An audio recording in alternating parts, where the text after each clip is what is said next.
Last night, about 8 p.m., Joe Biden sits down in the Oval Office to make a statement, and he begins by saying the usual slogans, talking about how we're fellow Americans. My fellow Americans, I want to speak to you tonight about the need for us to lower the temperature in our politics. And to remember, while we may disagree, we are not enemies. We're neighbors, we're friends, co-workers, citizens, and most importantly, we're fellow Americans. We must stand together. Yesterday's shooting at Donald Trump's rally in Pennsylvania calls on all of us to take a step back, take stock of where we are, how we go forward from here.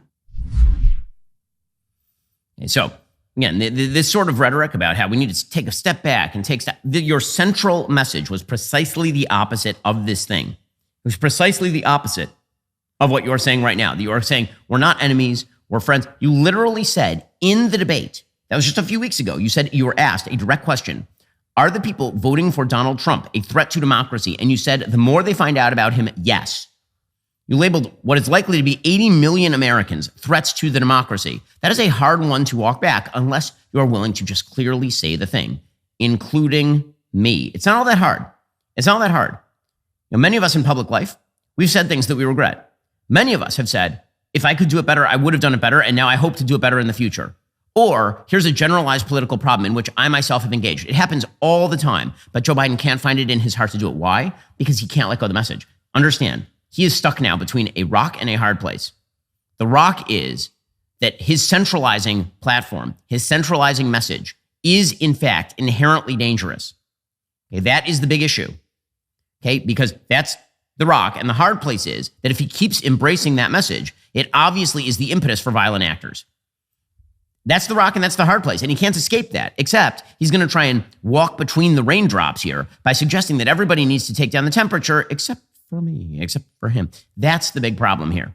And again, I do believe that everybody needs to take down the temperature. I think all of the talk about incipient dictatorship in what is historically one of the freest countries in the history of the world is absolutely insane and overwrought and ridiculous, as important as I think politics are. I've been saying that for pretty much my entire career. With that said, Joe Biden is not saying that thing. President Biden continued his Oval Office address last night by issuing his condolences to the families, which of course is something that you would imagine that he would and should do. Here he was last night. Thankfully, former Trump is not seriously injured. I spoke with him last night. I'm grateful. He's doing well, and Jill and I keep him and his family in our prayers. We also extend our deepest condolences to the family of the victims who was killed. Corey was a husband, a father, a volunteer firefighter, a hero, sheltering his family from those bullets. We should all hold his family and all those injured in our prayers. Again, there's sort of two issues here. One is the actual stuff that he's saying, and then the second is how he's saying it. This is the President of the United States at 8 p.m. He is past his bedtime, and he is starting to lose it in the middle of the speech. Former Trump. Not former President Trump, former Trump. Okay, then he gets into the actual main message of his speech, which is that violence is not the answer. And again, agree. I just wish that your party agreed after having winked and nodded at violence on college campuses throughout this year on behalf of Hamas. I wish they had not winked and nodded and tried to bail out protesters if you are Kamala Harris during the BLM riots of 2020. I wish that they had not soft-pedaled the attempted assassination of Justice Brett Kavanaugh. I wish that they had not pretended that the attempted assassination of Congress people during a baseball game in 2017 had nothing to do with them. I really wish they'd done all of those things. And the only phrase that's missing from this particular address, and the one that would have made all the difference, was including me. That's it. That's all he had to do. And if he had done that, it would have been a big political win for the President of the United States, because then he could have been a unifying figure. But by eliding that phrase after his political opponent, who he has attempted to use his DOJ to prosecute, he's targeted him. His entire campaign has been about how his political opponent is Orange Hitler. Ignoring that phrase, including me there, including himself in the critique, is a massive and clear omission. We cannot, we must not go down this road in America. We've traveled it before throughout our history. Violence has never been the answer.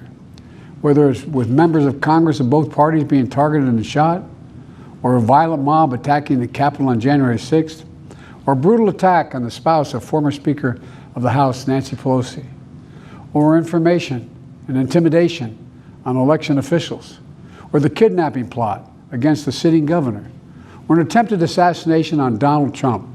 There is no place in America for this kind of violence, or for any violence ever. Period. No exceptions. We can't allow this violence to be normalized. Now, again, each one of the cases he mentions there is a unique case and an individual case, and you'd actually have to go and look at the circumstances surrounding each case. Sort of grouping them all together in one giant basket is, I think, a little bit intellectually dishonest. For example, when you look at the kidnapping plot on Gretchen Whitmer, the governor of Michigan, that plot was actually fomented by federal agents, so much so that the people who were tried in that particular case were not convicted in that particular case. And not all of these cases are quite the same. And some of these cases involve people who are clearly mentally ill, as the man who attacked Nancy Pelosi's husband, Paul Pelosi. Right? And some of these cases are clearly politically motivated. Say the congressional baseball shooting. He says that was about attacking members of both parties, but it wasn't. It was about targeting Republicans. January 6th was a different case in kind than the attempted assassination of President Trump, in the sense that the vast majority of people on January 6th who were arrested for trespassing and were not carrying weapons. And the only person who was actually killed on January 6th was not, in fact, a politician. It was Ashley Babbitt, who was one of the rioters. So again, each one of these cases, but the general overarching point, which is that the heat of the rhetoric should go down, is something with which I generally agree. But again, here's the problem. Coming from Joe Biden, it rings hollow. So here is the President of the United States, again, saying that the political rhetoric is too much. We have to cool it down. You know, the political record in this country has gotten very heated. It's time to cool it down. We all have a responsibility to do that. Yes, we have deeply felt strong disagreements. The stakes in this election are enormously high.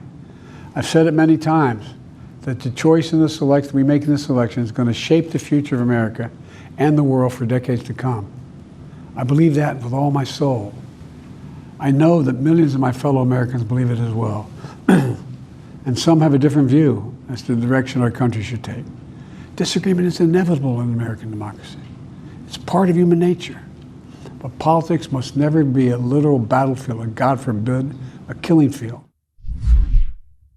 Yeah, again, all of this would be fine if he just included that phrase, including me. When he says we all have to cool it down, we all have to take note, we all have to. We all is a way of evading responsibility if you don't say we includes me. Otherwise, it really, at that point, we reads as you. When you are in some sort of argument with your spouse and we say, we all need to, if she accuses you of something, you say, we all need to take responsibility. What you're really saying is you want to avoid culpability. And then President Biden goes on to mention the Republican convention and suggest that the Republicans need to make their criticisms in good faith. Again, their candidate was nearly shot to death the other day. Maybe you might want to focus on your own side for a second, Mr. President. The Republican convention will start tomorrow. I have no doubt they'll criticize my record and offer their own vision for this country. I'll be traveling this week making the case for our record and the vision, my vision of the country, our vision. And then he says it has to be done in good faith. Then he adds sort of one final botchery in his speech. He says that we solve our issues at the battle box, which, first of all, if we're going to do that, I'm all in favor of battle boxes. That sounds amazing. It sounds like a great TV show. I'm all for golfing for the presidency and battle boxes, but I don't think this is what he meant to say. I'll continue to speak out strongly for our democracy, stand up for our Constitution and the rule of law, to call for action at the ballot box, no violence on our streets.